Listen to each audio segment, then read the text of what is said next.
quarter. Footscray slammed on 3 goals now. What would you do, Bob? How do you stem this tide? Sorry, Barry? I'll do it again, sorry. When the Bob and Barrow's okay. We've been playing 5 minutes now into the second quarter. 3 quick goals to Footscray. The doggies on fire. They lead 62-34. Barry Davis, what would you do if you're the Geelong coach? Well, they've got to look a little bit more closely at their forward setup. I think Hanley's having some difficulties down there, and certainly I want to see a little bit more aggression at the ball. They seem to be waiting back a little bit and waiting for the Footscray players to make the play, and they've been second at the ball. Footscray really seemed to have lifted, Bob. Oh, well, there's nothing like a couple of quick goals and a 50-metre penalty coming now. Now, Geelong getting very ragged and giving away, and there's no excuse in that situation. It's the last thing Geelong needed right now was a quick goal. Now, there was no chance of Del Rey kicking it from where he was. Now it's probably lay down Mazaire for his 4th goal. Now, he's got a new opponent, and straight away McGuire, and to be quite honest, I missed why it was a 50-metre penalty, but straight away McGuire, if it was McGuire, then he's given a big lift in confidence to Del Rey. Well, Del Rey coming in his 3rd goal in 3 minutes, and Footscray go further ahead. Now, the 50-metre one is an interesting one. Of course, it was traditionally a 15-metre penalty, and a few years ago the AFL decided that that penalty wasn't enough because of professional scragging. When a player would take a mark, coaches were instructing their team to pull a player down to hold up play, and they brought in the 50-metre rule. What do you think of that, Bob? Well, I'm all for it personally, because in that situation, usually it's stupidity by the player to give it away. Now, under the old system, anyone was happy to give away a 50-metre penalty, and that wasn't good for the game. Your good players were being scragged every time they took a mark. 15 metres wasn't a harsh enough penalty. 50 metres certainly is, and at times it seems too harsh. Maybe a newcomer looking at the game right now would have said, well, gee, that's like giving away a goal. But the Geelong player gave away the goal. So the professional penalty is gone now. I suppose in soccer, you get a penalty kick for it, it's almost a certain goal, so 50 metres maybe not that bad after all. Well, they didn't have to give it. The player, that is. Exactly. All right, well, another goal for Footscray there, Barry. Gary Ablett's flying down and kicking an inspirational goal there. That is exactly what they needed at this moment in time. Yeah, so I think it stemmed from Stoneham, got a beautiful tap out in the ruck. He's obviously moved into the ruck. They've had to do something there, and he got the tap out. Eventually it came to Ablett, who's kicked a goal. Now, he definitely needed that kick, and it's going to give him a bit of a lift. It gives Geelong players a bit of a lift too. But they've made a few changes that they've had to make, and we'll see how it pans out now. So this next centre bounce, they'd want to be a lot more aggressive than they've been in the past. Well, they've got 3 pretty aggressive guys in the centre now, Ablett, Hocking and Buse, and Charles has been able to get the tap again. That's better. Now, this time they've been right at the ball player. They didn't wait back. The 3 Geelong players had him tagged. Let's see what happens this time. It's a bad bounce. That's what they need. You talk about the potency of the Geelong forward line, but that's when it's at top strength. When you've got Stoneham at centre half forward, Ablett down there as well, Brownless at full forward, but at the moment it's not getting down to Brownless anyway, so it's all Footscray at the moment. Well, the big 10 minutes coming up here, Barry. The game now been underway for 40 minutes all up. They're trailing now by 28 points. Geelong, how do they get back into this game? Well, they've got to be more aggressive, and they've got all the aggressive players on the ball. If they can start to get something generated out of these sets, bits of play, boundary throw-ins, ball-ups and so on, you'll start to see some life in the Geelong side, because they need to have the ball in their hand before they can be good. They're not particularly good at chasing, and they certainly don't tackle all that well. They need to have the ball with them. Well, apart from the obvious reason why Terry Wheeler would be happy, Bob, this is exactly the sort of start they needed in their first finals match for so many years. Certainly, and to visitors from overseas, the little fella that's got the ball at the moment, Tony Liberatore, received a lot of criticism as not being a worthy Brownlow medalist a couple of years back, but since then, and particularly this season, that little fella's shown everybody what a great player he is, and he'll get a lot of votes in this year's medal as well. You're happy to have him in the club, are you? Oh, no worries about that. Well, he has got the greatest number of tackles of any player in the competition. And of course he is the smallest player in the competition as well. Point there to Baxter from a set shot, so his kicking has been a little bit offline. The last 3 kicks he's had, he's kicked 2 to an opponent, and that one was within distance to kick It's a goal. a very poor kick, actually. That's one of the drawbacks in his game. That was the first kick they've had for several minutes outside of the 50, and they obviously need to have the ball inside 50 to do well.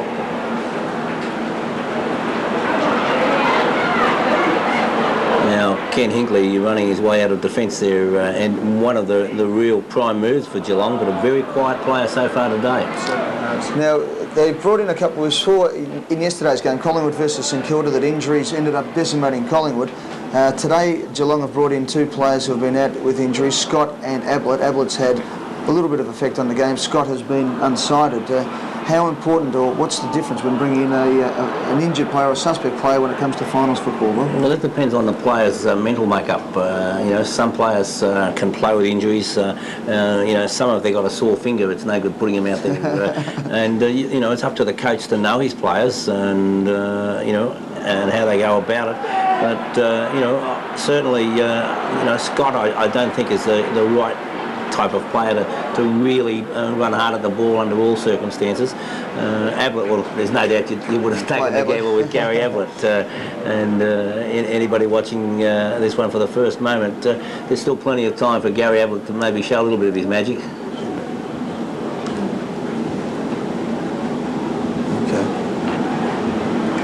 Speak of the devil, and they get a kick, as Robert Scott did on that occasion. But if you want to put that one down as a kick, certainly not very effective. Good vision there. They catch up in 80 minutes. They're the sort of things people don't often know. Okay. Well, on that occasion, we saw Bill Brownless get a goal down the other end in the first quarter, where he just kicked it on the around the ground. He took a mark right in front of goals there. Bob, why was he put on that angle? Yeah, we often wonder about that. But from where the mark is placed and the centre of the goals, the player is lined up on an angle so that he comes through from the mark to the centre of the goals. And I know even some of us that have been with it for years wonder why he's not allowed to kick from directly in front when he has mark inside the goal square. But the rule is the rule, and he has to be lined up from the mark through to the centre of the goal. All right, Barry, we'll be going now 15 minutes in the second quarter. Geelong got a badly netted goal. Footscray on the attack again. Is there enough time? How do you go about pegging these goals back? Is it one of those things where you have to really just knuckle down and just go for one goal after another like that? Well, it still seems to me that the Geelong players are still too loose. I mean, here's another example of Royal having a shot from inside 50. Surely the Geelong players have got to be tighter on the back line, and that's where I'd like to see them start. They're not particularly good at any facet of the game that requires checking the opposition, and I think they've certainly got to improve on that. Once they get that right, then they can start to be attacking. And they're not winning enough of the ball anyway for a start. And the fact that Footscray getting so many kicks for goal within 35 metres of it, I suppose, makes the scoreboard show just how much of an influence they're having when it's 12-3 to 7-4. Yes. And they've been set shots, so they haven't had to work very hard. They haven't been snapshots or anything of this nature. They've been quite easy shots, really, comparatively.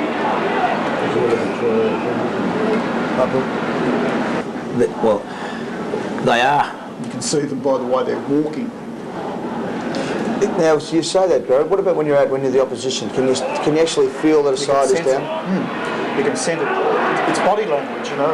We learn a lot from body language. You can tell when someone's happy, you can tell when someone's sad. Just the way in which they hang their head as they're moving to position, the position they adopt on the opposition, whether they walk and muscle themselves in front of their opponent, that in itself tells you how they're set for that next bit of play. Geelong are not doing that enough. Quick snap from Barnes. All right, well, it's 2 they've been able to get back. Royal got one interspersing it, but 17 minutes gone. A good snap from Barnes, that'll help his confidence. How do they go about it now? Do they start again from this bounce, Barry? Yes, they've done very well out of the centre since Stonham's been in. He's added that little bit of mobility, as well as he's got the positive approach to the ball, and I think he's starting to, you can see the way they're talking to one another in the centre bounce. They're talking out a plan. You'll watch him probably take this back with his right hand across.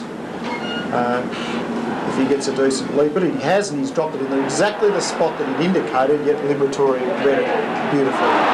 Beautiful piece of roving there.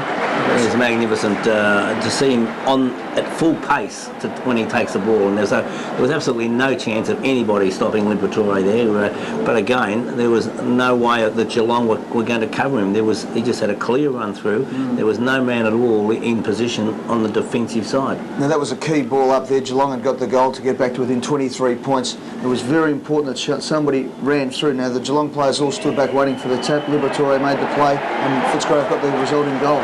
The only way that Geelong are going to get back into this game are to kick 2 consecutive goals. It's no good one and one. They're going to stay where they are. The only way that they'll lift mentally is probably to kick 2 or 3 quick goals. And the way they're playing at the moment, it's hard to say. They're going to need a lead from their senior players at the moment. Now, maybe if you've got a Bairstow out there, he could be the one to give them a lift. But right now, there isn't any of the Geelong players that are providing the spark to lift those younger players.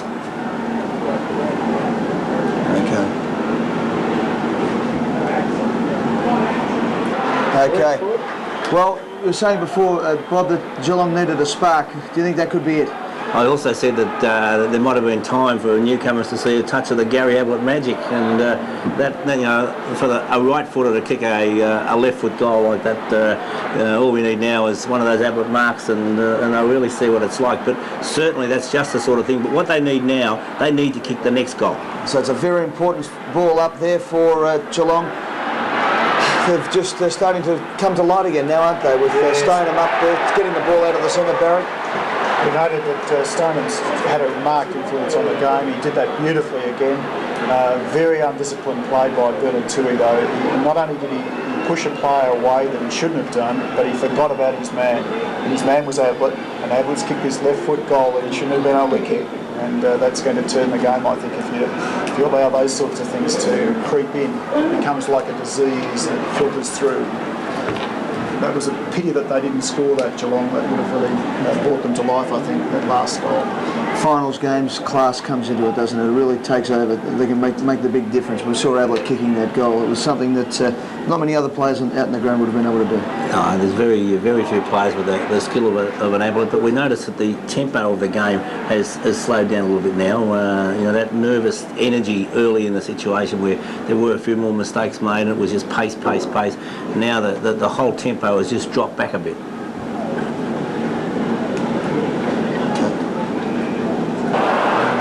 Back, aren't they? Top of the square is the spot to go. Rushed. Ablett himself, I think. He's done fairly well too, Coleman. 27 and a half minutes gone in the second quarter. It's Footscray by 16 points. A very important last couple of minutes for the Footscray side here. Got to be very tight here. They've got some problems down on the back line, Geelong though. Bob, Geelong coming back into it again. This last few moments is where it really counts for Geelong. If they can steal a goal here, they're right back in it, aren't they? Well, there's so many games that won in this time-on period. Good sides score in time-on periods, particularly in finals when the tempo, as I said before, is a little bit slower, and they're looking to half-time, and instead of trying to attack and play attacking football, maybe a little bit defensive, saying that we've got to hold this margin until half-time, whereas the opposition then turn around and kick a couple of goals in the time-on period. Well, we're about to see it again. Ablett kicked one at the 25-minute mark, and now lining up for his second shot at goal in the last 3 minutes is Billy Brownless. Now, he's only 40 metres out from goal here. Bob, as you said, for the first time since early in the first quarter, in fact, the first 2 goals of the first quarter, Geelong are looking to kick 2 goals in a row. And certainly their confidence, again, and I keep repeating confidence because there's no doubt that Geelong we all are. Everybody, when they get their confidence up, really does lift a bit. And Brownless there kicking his 5th goal, so he and Del Rey, both forwards with 5 goals on the board at the moment. But Geelong now, and I see that Hinkley has got Hawkins, so Hinkley himself still not as no one on the ground as experienced as Doug Hawkins, but Ken Hinkley at 25 years of age in 73 games, a state footballer, certainly better equipped to go everywhere with Doug Hawkins, and probably a little bit quicker than Hawkins. Yeah. Well, a big ball up here this time. Barry Stoneham starting to really influence the game in a magnificent way. He's got side on there. He didn't get that tap out, but he certainly is. He's so mobile when the ball hits the ground. He gets his hands to so many balls when the ball is loose. Reads the play very well. He's a bit like Hinkley in that he reads the play so well. And you'd want those players that read the play well close to the ball, close to the action. He certainly got it with Stoneham on the ball. Suddenly Footscray starting to fumble. Yes, made a couple of little fumble mistakes. Another player falls over and the ball's centred again. It's looking a bit dangerous. They need to steady now. The runners need to come into play, take a few risks. Well, we praised Gary Ablett just before, but on that occasion it was Ablett who left the mark and left nobody on the mark. So Yes. It was an opportunity for Baxter to have an unimpeded kick. There's Stone again with beautiful hands on the ball just to get it through a dangerous position, through a pack. Crediok got a great play there, wasn't it? Yes. And that umpire did pay that mark. You let it play on. Handball from the ground. Yeah, I don't think the player knew it though. Well, he's been consistent on that all day, hasn't he, the umpire? He's given anything that's looked anyway near high at all a free kick. And that's all you can ask from an umpire. If he's consistent, then the players understand what he's doing. But if he gives it 1 minute and doesn't give it the next minute, you don't know where you stand. And almost a great mark there by young Hickmott. He hasn't done much at all today, but obviously he's only had one game. He's playing his second game of AFL football, and Malcolm Blight to play him in a final after one game certainly must have confidence, and he did show something there, although he didn't take the mark. Now, Barry, we've gone over 30 minutes now. There can't be much longer to go in the second quarter. Footscray will go in with probably a 9-point lead at half-time after dominating pretty much the first 25 minutes of the quarter. Is that going to take a little bit of the wind out of their sails? Oh, I think so. I think they've really got to gather themselves at this half-time break. They've got to really be very purposeful on the ball, attack the ball a little bit more. They've started to fumble a little bit. If they can get a goal just towards the end here, they're not going to, though. It's a pity. They'll need to get a couple of goals early after half-time, I think, to get their momentum back again. Geelong at the moment will put you on the spot. Half-time, just about here, 10 points the difference. Who's going to win? I think Geelong can get up from here. I think Footscray have done everything right so far and they're only 10 points ahead. Bob? I stick with Geelong now because I think they regained their composure, even though it was a good mark by Baxter. Geelong's confidence have lifted, and let's not forget the fact that if you look at the scoreboard at the moment, Geelong have had 17 scoring shots, Footscray 17 scoring shots, a 50-metre penalty, and Barry, you saw that? Well, I saw it and I didn't like what I saw. I didn't think it was a 50-metre penalty, to be quite honest. I thought it was fairly weak. And it's an absolute certain goal. Well, that's costly. Why would you do anything in that case, Barry? Why would you give the umpire any chance to penalise you like that? Yes, they shouldn't have. It wasn't very disciplined. It looked fairly soft to me. Fairly soft 50 metres. That's made it more interesting, hasn't it?